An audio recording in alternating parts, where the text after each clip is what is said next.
Bayangkan tubuhmu dibelenggu, kulitmu dianggap hina, dan nyawamu tak berharga. Tapi langit justru memilih namamu untuk digetarkan oleh suara azan pertama dalam sejarah. Di bawah langit Makkah yang membara, di antara pasir-pasir panas yang tak pernah lelah menerima jejak kaki manusia, hiduplah seorang budak yang tubuhnya lelah oleh kerja paksa, tapi jiwanya belum padam. Namanya Bilal bin Rabah. Ia bukan dari kalangan Quraisy, bukan dari kabilah bangsawan yang harum namanya, bukan pula pemilik kekuasaan atau kekayaan. Ia adalah anak dari seorang wanita Habsyi, yang dulunya juga seorang budak. Wajahnya hitam legam, rambutnya keriting kasar, dan tubuhnya besar, namun lelah karena siksaan kehidupan. Tapi sejarah akan mencatat bahwa dari tubuh yang dianggap hina itu, akan lahir sebuah keteguhan yang mengguncang langit dan bumi di mata manusia saat itu. Bilal bukan siapa-siapa, hanya seorang budak milik salah satu tokoh Quraisy yang terkenal dengan kekejamannya, Umayyah bin Khalaf. Bagi Umayyah, Bilal hanyalah alat, sekadar properti, tak memiliki kehendak, tak layak punya cita-cita, dan lebih buruk dari seekor hewan. Ia diperintah bekerja di bawah terik matahari, tak diberi pilihan untuk istirahat, dan jika lelahnya terlihat, cambuk akan bicara lebih dulu sebelum belas kasihan datang. Namun sejarah tak pernah dinilai dari kulit luar, sebab Allah tidak melihat rupa dan keturunan, melainkan hati dan amal. Dan di balik tubuh yang tampak lemah itu, tersimpan hati yang bening, dan kokoh hati yang kelak memilih Allah sebagai satu-satunya tempat bergantung. Di malam-malam sunyi, ketika para majikan tidur dalam kemewahan, dan para budak beristirahat dalam luka, Bilal sering menatap langit. Di sanalah ia menemukan sesuatu yang berbeda. Langit luas itu, baginya, adalah simbol kebebasan. Tak ada rantai di sana, tak ada cambuk, tak ada perbudakan, hanya ketenangan dan keagungan yang tidak bisa diukur dengan kekuasaan manusia. Ia bertanya-tanya dalam hatinya, adakah Tuhan yang menciptakan semua ini? Adakah kebenaran yang bisa meruntuhkan semua penindasan yang ia alami? Dan pertanyaan itu akhirnya dijawab, bukan oleh seorang filsuf atau pujangga, tapi oleh seorang pria sederhana bernama Muhammad bin Abdullah, seorang yang menyampaikan pesan dari langit bahwa tidak ada Tuhan selain Allah dan bahwa semua manusia sama di hadapannya. Tak ada Arab yang lebih mulia dari non-Arab, tak ada kulit putih yang lebih suci dari kulit hitam, kecuali dengan ketakwaan. Bagi sebagian orang Quraisy, kalimat itu dianggap ancaman, tapi bagi Bilal, itu adalah jawaban. Itu adalah fajar. Itu adalah kebebasan sejati. Karena untuk pertama kalinya dalam hidup, ia mendengar kalimat yang memuliakannya, bukan merendahkannya. Maka meski ia masih berada dalam belenggu perbudakan, jiwanya telah menemukan arah. Dan sejak saat itu, Bilal bukan lagi sekadar budak. Ia adalah hamba Allah. Ia adalah pemegang kalimat tauhid. Dan meski dunia belum tahu siapa dia, langit sudah mulai mencatat namanya di antara orang-orang pilihan. Inilah awal kisah dari seorang budak yang akan menjadi muadzin pertama Rasulullah, sahabat terpercaya, dan lambang dari perjuangan iman yang tak mengenal warna kulit maupun status sosial. Namanya akan hidup sepanjang zaman, dan kisahnya akan menginspirasi hati-hati yang merindukan keteguhan dalam keimanan. Saat mentari kembali menyinari Makkah dengan sinarnya yang membakar tanah dan kulit, kehidupan berjalan seperti biasa, tapi ada sesuatu yang mulai berubah, perlahan namun pasti. Sejumlah orang mulai berbicara dengan suara lirih, saling bertukar kabar di balik tembok, di lorong-lorong sunyi, bahkan di tengah kegelapan malam. Sebuah nama mulai sering disebut, Muhammad bin Abdullah. Ia datang membawa risalah, sebuah pesan langit yang tak seperti ajaran nenek moyang Quraisy. Pesannya satu, La ilaha illallah, tiada Tuhan selain Allah. Bilal mendengarnya bukan dari mimbar, bukan dari suara lantang di pasar, tapi dari bisikan-bisikan para budak yang pulang terlambat. Dari percakapan tergesa antara orang-orang yang resah, ia mendengar bahwa Muhammad mengajarkan bahwa semua manusia setara di hadapan Tuhan. Tidak ada budak, tidak ada tuan, tidak ada keistimewaan atas warna kulit, suku, atau status sosial. Dan yang paling mengejutkan, Tuhan yang dia serukan bukanlah patung, bukan batu, bukan berhala, tetapi Tuhan yang esa, yang tak bisa dilihat, namun maha melihat. Bagi sebagian orang Quraisy, ajaran itu adalah ancaman. Tapi bagi Bilal, itu adalah jawaban dari seluruh luka hidupnya. Apa yang bisa lebih indah bagi seorang budak, selain mendengar bahwa dirinya sama berharganya dengan orang merdeka? Apa yang lebih membebaskan selain tahu bahwa tubuh boleh diikat, tapi ruh tak bisa dijajah? Bilal mendengar lebih banyak. Ia menyimak kisah-kisah tentang kejujuran Muhammad, tentang kelembutan ajarannya, dan tentang betapa agama ini mengangkat martabat orang-orang yang selama ini diinjak. Perlahan, rasa penasaran berubah menjadi keyakinan. Dan akhirnya, di suatu malam, dalam sepi dan gelap, tanpa ada suara manusia, Bilal menundukkan kepala dan mengucapkan kalimat itu dalam hati. La ilaha illallah, Muhammadur Rasulullah.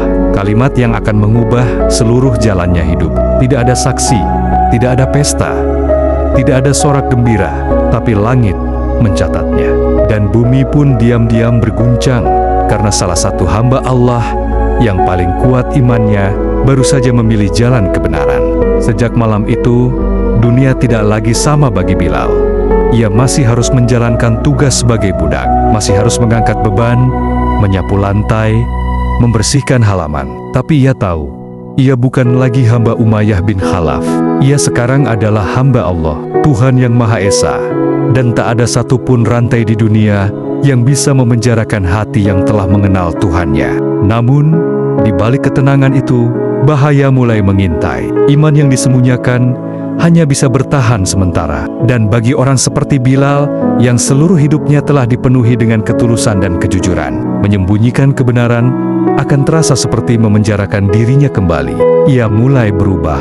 Suaranya menjadi lebih tenang, matanya lebih teduh, dan tutur katanya mengandung kekuatan yang tak terlihat. Orang-orang di sekelilingnya mulai curiga. Umayyah, tuannya yang kejam, mulai merasa ada yang berbeda. Dan saat akhirnya rahasia itu terbongkar, Bilal tidak berusaha menyangkal. Ia berdiri, tegar, dan tanpa gentar menyatakan bahwa dirinya adalah pengikut Muhammad, dan bahwa Allah lah satu-satunya Tuhan. Dan saat itulah fajar keimanan benar-benar menyingsing dalam hidup Bilal bin Rabah. Namun seperti semua fajar, ia tak datang tanpa bayangan. Karena setelah pengakuan itu, dimulailah malam-malam kelam yang tak hanya menguji tubuh Bilal, tapi juga akan membuktikan bahwa iman yang sejati tidak akan pernah bisa dipatahkan meski oleh cambuk, panas, dan batu sekalipun. Di bawah terik dan cambuk, langit Makkah yang biasanya hanya menyengat tubuh, kini seakan ikut menyaksikan tragedi kemanusiaan yang memilukan. Di tengah lapang pasir yang membakar, di tempat yang sengaja dipilih untuk menelanjangi harga diri manusia, tubuh Bilal bin Rabah dihempaskan ke tanah. Tidak ada atap, tidak ada naungan, hanya matahari yang menggantung tinggi, seakan disuruh menjadi saksi bisu atas kekejaman kaum Quraisy terhadap seorang hamba yang memilih jalan iman. Umayyah bin Khalaf tidak hanya merasa dikhianati, tapi juga dipermalukan. Seorang budak yang selama ini ia anggap milik pribadi, berani menentang agama nenek moyangnya. Dalam pandangan Umayyah, Bilal bukan lagi sekadar budak, melainkan simbol pemberontakan. Dan pemberontakan dalam dunia jahiliyah harus dibungkam dengan kekerasan. Bilal ditelanjangi dan dibaringkan di atas pasir yang panasnya bisa membakar kulit. Di atas dadanya diletakkan batu besar, begitu berat hingga ia nyaris tak bisa bernapas. Panas dari langit menyatu dengan panas dari bumi, membakar kulitnya dari dua arah. Setiap kali Bilal terengah dan tubuhnya gemetar, cambuk pun menghujam punggung dan kakinya. Suaranya berdentum di udara seperti petir yang meledak di tengah padang pasir. Setiap hentakan cambuk disertai cemooh dan sumpah serapah. Namun dari mulut Bilal tak pernah keluar keluhan, tak ada rengekan, tak ada permohonan ampun. Yang keluar justru satu kata, berulang-ulang, bagaikan gema yang tak bisa dihentikan. Ahad, Ahad, Ahad. Tuhan yang Maha Esa, satu-satunya Tuhan. Orang-orang yang melihatnya antara iba dan takut. Para budak yang dulu bersamanya Bahkan orang-orang merdeka yang lewat di jalan menundukkan kepala. Mereka tahu Bilal sedang disiksa, tapi mereka juga tahu Bilal sedang menunjukkan bahwa keyakinan, jika telah tertanam dalam hati, tidak bisa dicabut bahkan dengan siksaan paling keji sekalipun. Hari demi hari, penyiksaan itu berulang. Di pagi hari ia dipaksa bekerja, dan di siang hari ia diseret ke padang terbuka. Orang-orang Quraisy sengaja menyaksikannya. Bagi mereka, Bilal dijadikan contoh. Inilah akibatnya jika ada budak berani mengikuti Muhammad, tapi justru sebaliknya. Dari tubuh yang luka-luka itulah, cahaya keteguhan mulai menyebar ke hati-hati yang selama ini ragu. Jika seorang budak seperti Bilal saja bisa bertahan, bagaimana mungkin orang-orang merdeka masih takut? Dan Rasulullah SAW pun mendengar kabar itu. Hati beliau gemetar, bukan karena takut, tapi karena haru. Seorang budak yang bahkan tak memiliki apapun di dunia ini, bahkan tak bebas atas tubuhnya sendiri, telah membuktikan bahwa iman lebih kuat dari rantai, lebih tajam dari cambuk, dan lebih kokoh dari batu yang ditindihkan di dadanya. Abu Bakar As-Siddiq, sahabat Nabi yang terkenal dermawan dan berhati lembut, datang ke lokasi penyiksaan. Ia tak tahan melihat tubuh Bilal yang hangus, berdarah, dan terus menyebut Ahad, Ahad. Meski lidahnya nyaris kering, dengan suara tenang namun penuh tekad, Abu Bakar menawarkan harga yang tak bisa ditolak oleh Umayyah. Ia menebus Bilal, membelinya bukan untuk diperbudak, tapi untuk dimerdekakan. Dan ketika Bilal dilepaskan dari batu itu, dari tali-tali yang mengikat tubuhnya, dan dari cambuk yang telah melukai punggungnya, dunia menjadi sunyi sejenak, bukan karena tidak ada suara, tapi karena semesta seolah sedang menyaksikan lahirnya seorang pejuang sejati, seorang budak yang telah menang, bukan dengan kekerasan, tapi dengan iman.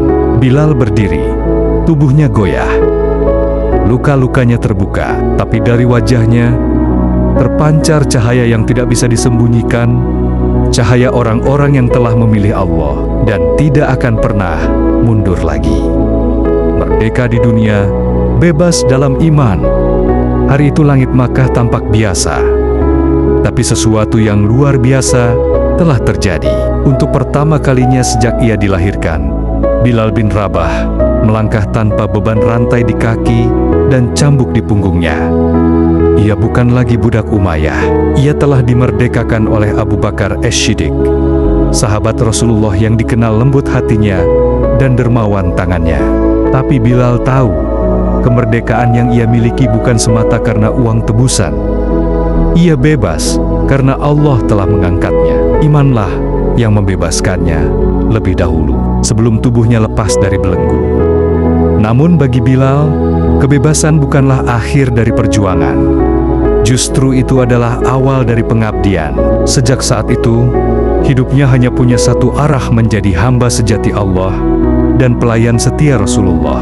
Bilal mulai melekatkan dirinya pada Rasulullah SAW. Di mana Nabi berada, di situ pula Bilal berusaha hadir. Ia menjadi bagian dari lingkaran pertama umat Islam, menyaksikan sendiri bagaimana Islam tumbuh di tengah tekanan dan ancaman. Ia menyimak wahyu demi wahyu yang turun, belajar ayat demi ayat dengan kesungguhan yang dalam. Ia bukan orang berilmu pada masa sebelumnya, tapi hatinya tajam dan matanya awas. Ia belajar bukan hanya dari lisan, tapi dari keteladanan Nabi, langsung dari akhlak, dari kesabaran, dari strategi dakwah yang lembut namun tegas. Ketika Nabi duduk, Bilal berdiri di dekatnya. Ketika Nabi pergi, Bilal menyiapkan sandal dan air wudhu. Ketika Nabi bicara, Bilal menyimak penuh hormat. Dan jika diperintah, ia melaksanakan tanpa bertanya. Ia bukan sekadar sahabat, tapi penjaga kehormatan Rasul, penyaksi perjuangan, dan pewaris keteguhan.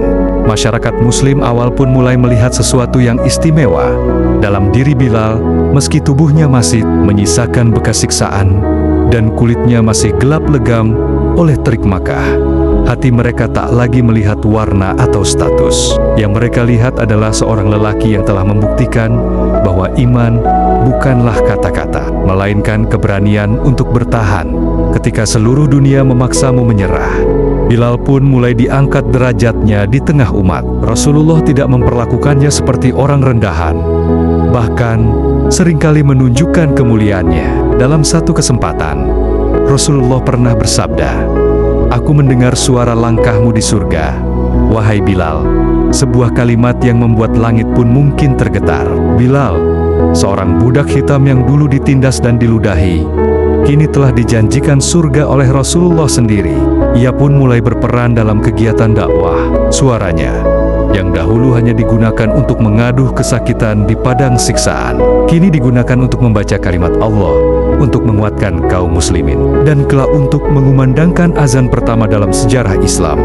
Dan meski Makkah masih belum aman bagi kaum muslimin, Bilal tetap berdiri tegar. Ia menjadi saksi atas segala penderitaan umat Islam, pemboikotan, intimidasi, bahkan pembunuhan.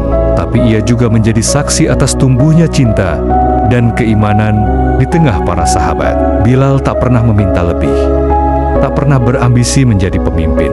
Ia hanya ingin dekat dengan Nabi dan mati dalam Islam. Rasulullah pun mencintai Bilal seperti saudara. Dalam banyak riwayat, Nabi selalu tersenyum jika Bilal datang. Bila ada keperluan yang penting, Bilal sering dipercaya. Bahkan ketika delegasi-delegasi penting datang, Bilal tetap berada di sisi Nabi, sebagai pengingat bahwa Islam bukan agama keturunan atau kasta, tapi agama keimanan.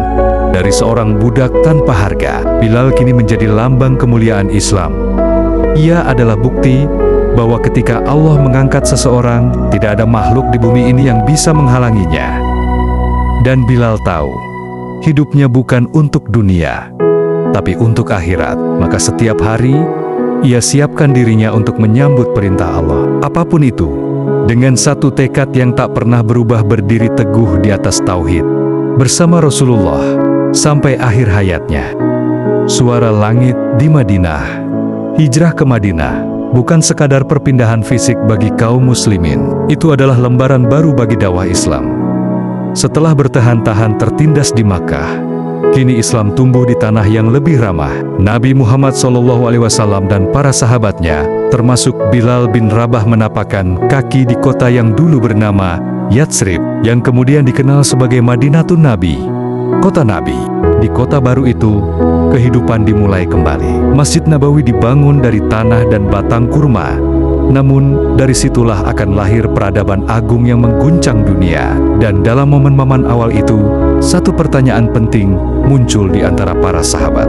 Bagaimana caranya mengumpulkan orang untuk salat berjamaah? Mereka memikirkan sinyal yang dapat terdengar oleh semua. Ada yang mengusulkan membunyikan lonceng seperti orang Nasrani. Ada pula yang menyarankan meniup trompet seperti kaum Yahudi. Tapi Nabi tidak menyetujui keduanya. Hingga pada suatu malam, seorang sahabat, Abdullah bin Zaid, bermimpi tentang seorang lelaki yang mengajarkannya seruan syalat. Ia datang kepada Rasulullah dan menceritakan mimpinya. Wajah Nabi berseri-seri mendengar cerita itu, dan beliau bersabda, "Itu mimpi yang benar. Insya Allah, ajarkan kata-kata itu kepada Bilal, karena suaranya lebih merdu." Dan disitulah awal dari sejarah yang tidak akan pernah dilupakan. Rasulullah memilih Bilal bin Rabah, bekas budak kulit hitam dari Habsyah, sebagai muazin pertama dalam Islam. Sebuah penunjukan yang mengguncang norma-norma masyarakat Arab yang saat itu sangat menjunjung keturunan, status, dan warna kulit. Tapi bagi Islam, kehormatan ditentukan oleh iman dan ketakwaan, dan Bilal adalah lambangnya. Pagi itu, Madinah masih sepi. Angin gurun menyusup lembut di antara rumah tanah liat. Matahari baru mengintip dari balik pegunungan. Dan dari puncak atap Masjid Nabawi, Bilal berdiri, tubuhnya tegak, wajahnya menghadap ke arah Ka'bah. Meski saat itu arah kiblat masih menuju Baitul Maqdis, ia menarik napas dalam-dalam, lalu mengangkat suaranya, "Allahu Akbar, Allahu Akbar." Suara itu menembus langit, menggema di lembah dan rumah-rumah. "Asyhadu an la ilaha illallah." Kalimat itu membelah pagi, menggugah jiwa-jiwa yang tertidur. "Asyhadu anna Muhammadan Rasulullah." Dada para sahabat bergetar. Ini bukan hanya seruan, ini adalah pengakuan. Hayya ala al-salaah, hayya ala al-falaah. Mari menuju salat. Mari menuju kemenangan. Allahu Akbar. La ilaha illallah. Tangis pun pecah, bukan hanya karena indahnya suara itu, tapi karena maknanya. Itu adalah suara kemerdekaan, suara kemenangan, suara yang dulunya keluar dari mulut seorang budak yang disiksa karena kalimat tauhid, kini menggema sebagai panggilan suci bagi seluruh umat. Dan Bilal pun menangis. Air matanya jatuh bukan karena sedih, tapi karena bahagia. Ia tak pernah membayangkan bahwa dirinya yang dulu hanya dianggap budak tak berharga, kini berdiri di tempat tertinggi, menyampaikan seruan Allah kepada umat manusia. Bukan karena kekuatan, bukan karena harta, tapi karena keimanan yang tak tergoyahkan. Sejak hari itu, azan menjadi bagian dari kehidupan Muslim. 5 kali sehari, suara muadzin akan mengajak manusia untuk mengingat Tuhannya, dan nama Bilal akan selalu disebut sebagai orang pertama yang menyerukan suara langit itu di bumi. Bilal tak pernah mencari pujian. Ia tak pernah bangga atas kedudukan itu. Setiap kali ia berdiri untuk mengumandangkan azan, ia selalu merasa sedang berbicara langsung kepada Tuhannya. Suaranya bukan sekadar panggilan, tapi pengorbanan. Setiap lafaz yang keluar dari mulutnya membawa kenangan pahit di Makkah, siksaan, cambuk, batu, dan air mata. Tapi semua itu kini telah diganti Allah dengan kemuliaan. Dan dari ketinggian atap masjid itu, Bilal mengajarkan dunia bahwa suara yang dahulu hanya digunakan untuk bertahan hidup, kini telah menjadi suara yang membangkitkan kehidupan. Suara iman. Tangisan seorang muadzin. Tak ada pagi yang lebih sunyi daripada pagi itu di Madinah. Tidak ada azan, tidak ada suara menggema dari masjid, tidak ada panggilan yang biasa membangunkan jiwa dari tidur. Karena pagi itu, langit Madinah menangis, dan Bilal bin Rabah tak sanggup lagi mengangkat suaranya. Rasulullah SAW telah wafat. Berita itu menghantam jiwa kaum muslimin seperti gelombang besar yang menghancurkan kapal mereka. Orang-orang tercekat, sebagian tak percaya. Umar bin Khattab bahkan menghunus pedangnya, berseru bahwa siapapun yang berkata Nabi telah wafat akan ia tebas. Tapi Abu Bakar maju, tenang, dan membaca firman Allah. Muhammad itu tidak lain hanyalah seorang rasul. Sungguh telah berlalu sebelumnya beberapa rasul. Apakah jika dia wafat atau dibunuh, kalian akan berbalik ke belakang? Quran Surat Ali Imran 144. Baru setelah itu, umat Islam benar-benar sadar Rasulullah telah pergi. Dan Bilal, ia terdiam. Dunia seakan gelap. Dulu, ia hidup dalam rantai, disiksa, dan dihina. Tapi Rasulullah datang dan membebaskannya bukan hanya dari perbudakan, tapi dari keputusasaan. Bilal tidak hanya melihat Nabi sebagai pemimpin. Baginya, Nabi adalah cahaya hidup, dan kini cahaya itu telah padam. Hari-hari setelah wafatnya Rasulullah adalah hari-hari paling berat bagi Bilal. Ketika pagi datang dan waktu subuh tiba, orang-orang menantinya mengumandangkan azan. Tapi Bilal menolak. Ia menggenggam dadanya yang sesak dan berkata lirih, "Bagaimana aku bisa mengumandangkan azan sementara Nabi telah tiada?" Namun demi menghormati permintaan kaum muslimin, Bilal pun mencoba sekali lagi. Ia naik ke tempat biasa, menarik napas panjang, lalu berseru, "Allahu Akbar, Allahu Akbar." Suara itu terdengar indah, tapi berbeda. Ada getar di dalamnya. Lalu ia lanjutkan, "Asyhadu an la ilaha illallah." Tangis mulai terdengar dari arah masjid. Dan ketika Bilal sampai pada kalimat "Asyhadu anna Muhammadan Rasulullah", lidahnya terhenti. Suara itu tak keluar. Dadanya berguncang. Ia terdiam, lalu menangis. Tangisnya meledak seperti banjir. Bilal turun dari tempat azan dengan lutut gemetar. Seluruh Madinah pun ikut menangis. Tak satu pun mata yang kering hari itu. Azan Bilal berubah menjadi ratapan umat. Tak lagi hanya panggilan salat, tapi seruan rindu yang tak bisa dituntaskan. Sejak hari itu, Bilal bersumpah tak akan mengumandangkan azan lagi. Ia merasa suaranya telah terkubur bersama Rasulullah. Ia tak ingin berdiri lagi di tempat itu, karena setiap kata yang ia ucapkan hanya akan membuka luka di dalam hatinya. Waktu berlalu, Abu Bakar menjadi khalifah. Bilal menghampirinya dan berkata dengan lirih, "Wahai Khalifah Rasulullah, izinkan aku pergi berjihad di jalan Allah."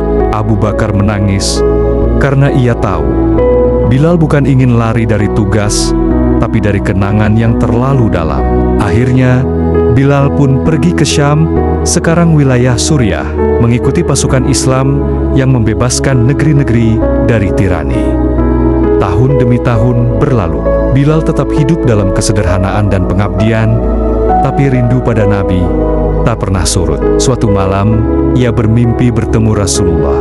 Nabi berkata padanya, "Wahai Bilal, kenapa engkau tidak mengunjungi kami?"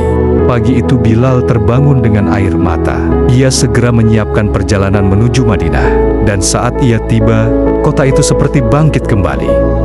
Para sahabat menangis melihat Bilal kembali. Mereka meminta satu hal, "Bilal, kumandangkan azan untuk kami, sekali saja." Bilal menatap ke langit. Ia diam lama, lalu mengangguk. Ia naik ke tempatnya dulu, tempat di mana ia pernah membuat dunia terdiam. Ia mengangkat tangannya dan mulai, "Allahu Akbar, Allahu Akbar."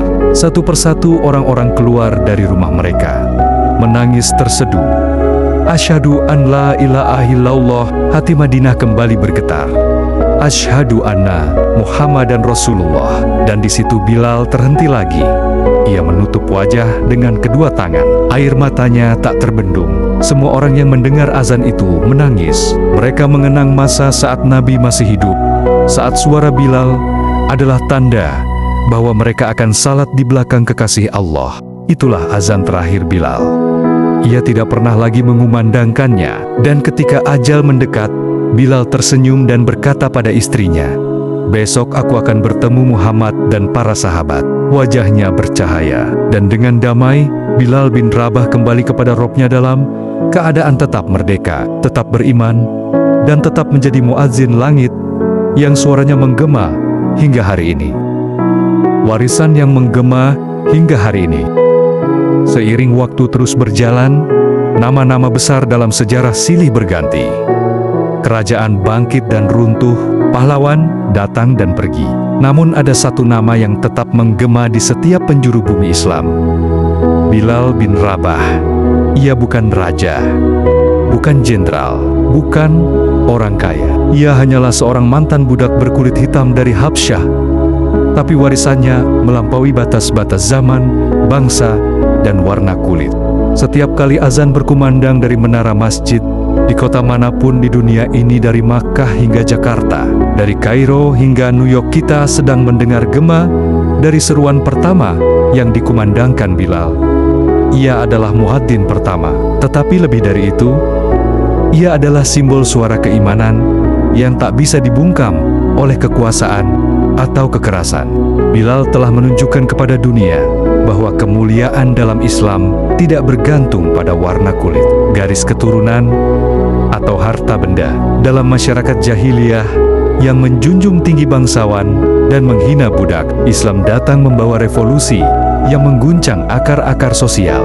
Dan Bilal adalah buktinya. Seorang budak yang dihina dan disiksa kini menjadi tokoh yang disebat-sebat di setiap khotbah, diingat dalam setiap pelajaran sejarah, dan dijadikan simbol keberanian dan keteguhan iman. Suatu ketika, Rasulullah bersabda kepada Bilal, "Wahai Bilal, aku mendengar suara langkahmu di surga." Bayangkan, seorang yang disiksa karena tauhid, kini dijamin masuk surga oleh lisan Nabi sendiri. Langkahnya terdengar di taman-taman surga sebelum ajal menjemputnya di dunia. Apa yang membuatnya mulia? Bukan status sosial, bukan pangkat, tapi keteguhan hati, kesabaran dalam ujian, dan cinta kepada Allah serta Rasul-Nya. Bilal mengajarkan kita bahwa suara keimanan bisa mengalahkan suara penguasa tirani, bahwa luka dan bekas cambuk di tubuh tak sebanding dengan kemuliaan yang dijanjikan Allah. Ia telah menjadikan suaranya yang dulu hanya digunakan untuk berteriak, menahan sakit sebagai media dakwah, dan seruan cinta kepada Allah. Anak-anak muslim di seluruh dunia belajar tentang Bilal sejak kecil, di madrasah, pesantren, dan sekolah Islam. Nama Bilal disebut sebagai teladan. Para penghafal Al-Quran para muadzin, bahkan imam besar, semuanya tahu. Merekalah pewaris suara Bilal. Tak peduli apakah mereka berasal dari Asia, Afrika, atau Eropa, suara azan adalah warisan spiritual yang menyatukan umat ini. Dan Bilal adalah awal dari semuanya. Di masa modern ini, kisah Bilal juga menjadi pelajaran penting tentang kesetaraan ras. Dalam dunia yang masih bergulat dengan diskriminasi, Islam telah lebih dulu mengangkat derajat manusia berdasarkan ketakwaan. Rasulullah bersabda, "Wahai manusia, sesungguhnya Tuhan kalian satu dan Bapa kalian satu. Tidak ada kelebihan orang Arab atas non-Arab, atau non-Arab atas Arab, kecuali dalam ketakwaan." Dan Bilal adalah bukti hidup dari sabda tersebut. Bahkan para orientalis yang mempelajari sejarah Islam mengakui peran Bilal sebagai simbol kesetaraan dan kebebasan. Ia bukan hanya milik kaum muslimin, tapi teladan universal bagi siapa saja yang memperjuangkan martabat manusia. Banyak kisah perjuangan kemerdekaan dan hak asasi manusia yang menjadikan Bilal sebagai contoh bahwa suara bisa menjadi senjata paling kuat melawan penindasan. Dan hingga kini, setiap kali azan dikumandangkan, kita seolah diingatkan. Suara itu pernah keluar dari mulut seorang budak yang disiksa karena mengatakan Ahad, Ahad. Suara itu pernah berhenti karena kerinduan mendalam pada Rasulullah. Suara itu adalah warisan langit yang dipercayakan kepada manusia. Bilal telah pergi, tapi suaranya belum pernah benar-benar hilang. Ia tetap hidup dalam setiap azan yang kita dengar. Ia tetap hidup dalam semangat setiap orang yang berani berkata tidak pada kezaliman. Ia tetap hidup dalam hati siapa saja yang percaya bahwa kemuliaan bukan karena dunia, tapi karena iman. Dan saat kita mendengarkan azan, mungkin kita tak sadar bahwa gema suara Bilal masih mengalun di antara takbir dan tasyahud itu. Suara yang dulu menggugah Madinah, kini menggugah dunia. Pertemuan yang telah lama dinanti. Langit Syam tampak lebih tenang hari itu. Angin berhembus lembut, seolah membawa kabar bahwa sebuah jiwa agung sedang bersiap kembali kepada penciptanya. Di sebuah rumah sederhana di Damaskus, seorang lelaki tua terbaring lemah. Tubuhnya sudah renta, tulangnya menonjol, dan suaranya tak lagi lantang seperti dulu. Tapi wajahnya bersinar dengan cahaya yang tak biasa. Itulah Bilal bin Rabah, muadzin pertama Rasulullah, yang kini tengah menghadapi detik-detik terakhirnya di dunia. Para sahabat dan keluarga mengelilinginya. Istrinya duduk di sisinya, menggenggam tangannya yang kurus. Air matanya menetes perlahan. "Wahai Bilal," katanya dengan suara bergetar, "bagaimana keadaanmu?" Bilal membuka matanya.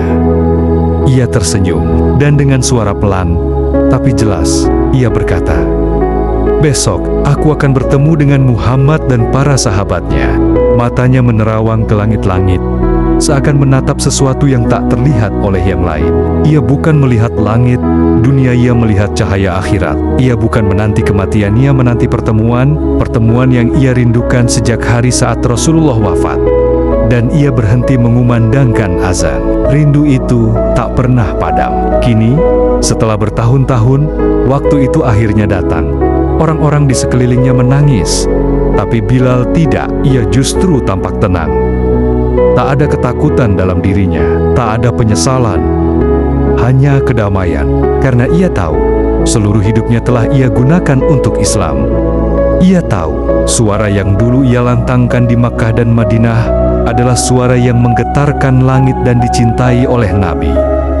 Ia tahu, cintanya kepada Rasulullah tak akan sia-sia. Bilal mengucapkan syahadat perlahan. Mulutnya bergetar, tapi hatinya kuat. La ilaha illallah, Muhammadur Rasulullah. Lalu, ia tersenyum dan diam. Detik itu, ruh Bilal terangkat ke langit. Malaikat-malaikat menyambutnya.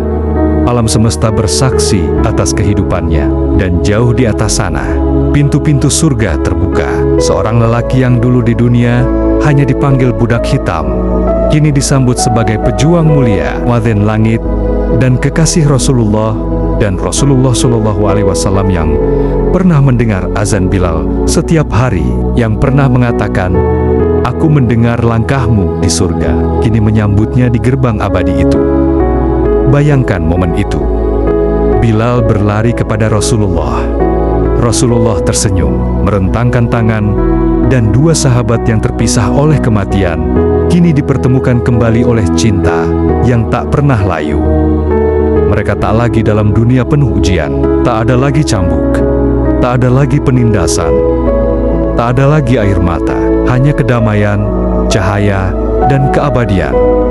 Di dunia, manusia menilai berdasarkan kulit, keturunan, dan harta. Tapi di sisi Allah, Bilal bin Rabah diangkat tinggi karena keteguhan, iman, dan cintanya yang tulus. Kuburnya kini ada di Damaskus, tapi suaranya tetap hidup. Setiap kali kita mendengar azan, setiap kali kita mengucapkan Muhammadur Rasulullah, kita sedang melanjutkan warisan Bilal. Ia telah pergi, tapi tidak pernah benar-benar hilang. Suatu hari, saat kita berdiri dalam syalat, mungkin di antara gema azan dan takbir, ruh kita akan bergetar karena kita mendengar bisikan dari masa lalu. Suara Bilal, suara iman yang tak pernah padam. Sahabat sekalian, dan begitulah kisah seorang budak hitam yang tak punya apa-apa selain satu hal, iman yang tak tergoyahkan. Dari pasir panas Makkah hingga menara tinggi di Madinah, dari siksaan kejam hingga pelukan surga, Bilal bin Rabah menunjukkan kepada dunia bahwa kehormatan sejati bukanlah warisan, tapi perjuangan. Bahwa yang membuat seseorang besar bukanlah kekuatan fisik, tapi keteguhan hati. Saat semua pintu dunia tertutup, ia tidak menulis kitab, ia tidak memimpin pasukan, tapi ia mengumandangkan satu kalimat, Allahu Akbar, dan kalimat itu terus bergema lebih dari 1000 tahun lamanya. Itulah warisan Bilal. Suara yang tak bisa dibungkam, suara yang menembus zaman, suara yang membuka pintu langit. Dan hari ini, saat kita mendengar azan di masjid, di radio, di aplikasi ponsel, sebenarnya kita sedang mendengar gema dari suara Bilal yang tak pernah mati. Suara yang pertama kali menggetarkan Madinah dan kini menggetarkan hati setiap orang yang mencintai Allah dan Rasul-Nya. Semoga kita semua bisa menjadi seperti Bilal, miskin di dunia tapi kaya di sisi Allah, biasa di mata manusia tapi mulia di mata langit, lemah di tubuh tapi kuat dalam keimanan. Karena pada akhirnya yang abadi bukan kekuasaan, bukan kemewahan, bukan pujian manusia, tapi suara iman yang tulus, yang terus hidup bahkan setelah kita tiada. Semoga kita bisa mewarisi semangat itu. Semoga kita pun bisa menjadi hamba-hamba yang teguh walau dunia menguji. Dan semoga Allah mempertemukan kita dengan Rasulullah, sebagaimana Bilal akhirnya bertemu kekasihnya. Terima kasih telah menyimak kisah ini sampai akhir. Kalau kisah ini menyentuh hatimu, dan kamu ingin terus mendengar kisah-kisah penuh makna seperti ini, jangan lupa untuk like, share, dan subscribe channel ini. Sampai jumpa di kisah berikutnya. Wassalamualaikum warahmatullahi wabarakatuh.